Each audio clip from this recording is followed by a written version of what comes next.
Sanay na tayo na pera ay nanggagaling po sa abroad at sa OFW papasok sa Pilipinas. Pero alam nyo, may bagong trend na po ngayon at baliktad na po ang padala.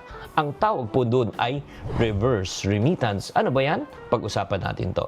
Hi there, this is Shinkitan, your pambansang world coach. Pag-usapan na po natin ngayon muna ang reverse remittance. Pero bago natin pag-usapan yan, tanong muna natin, ano ang remittance?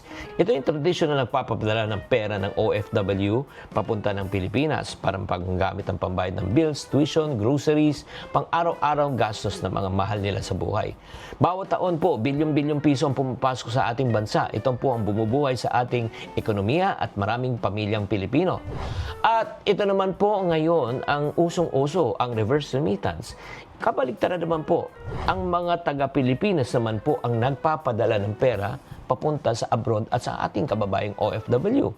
Ayon sa isang money center, bakit po nagkaroon ng ganong trend? Bakit po? Una, may mga kababayan po tayo nawawalan ng trabaho, nagkakasakit sa abroad, natapos ng kontrata pero wala pang pangalawa.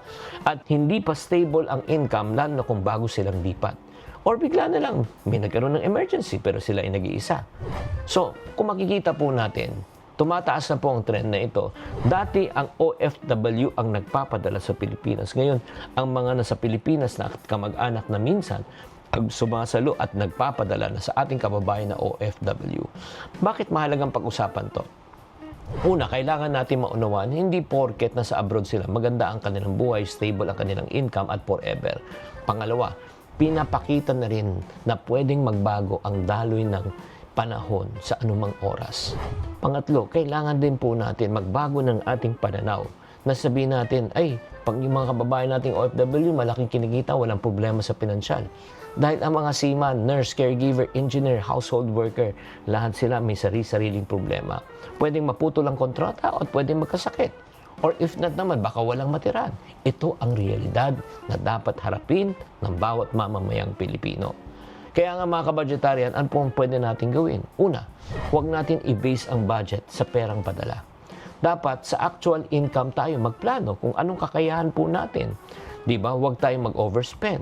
Pangalawa, gumawa na tayo ng dalawang emergency fund. Isang papasok na meron tayong emergency fund at syempre, hindi lang tayo may emergency fund para sa ating pamilya.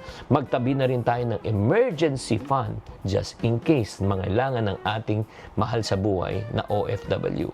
Number 3, regular family meeting naman. Huwag lang gastos ng gastos. Pag-usapan ang mga money problems, ika nga para magkaisa. Pang-apat, para sa mga OFW, lalo na, magdagdag tayo ng skills. Mag-upskills po tayo. Matuto tayo ng isang bagong bagay na pwede natin pagkakitaan just in case may mawalan ng work, may backup ka. And finally, pag-usapan po natin yung exit plan. O, kailan ka uuwi? Magkano dapat ang ipon? Anong alternative income pagbalik mo dito para ma-reintegrate ka? Tatandaan, remittance is not forever. Reverse remittance, probably pwede mangyari. Pero ang pinakamaganda niyan, maganda na tayo para pagdating na panahon, wala tayong problemahin. Sana nakatulong tong episode natin na ito. Tatandaan, tamang karunungan, tamang disiplina, ang susi sa pagyaman.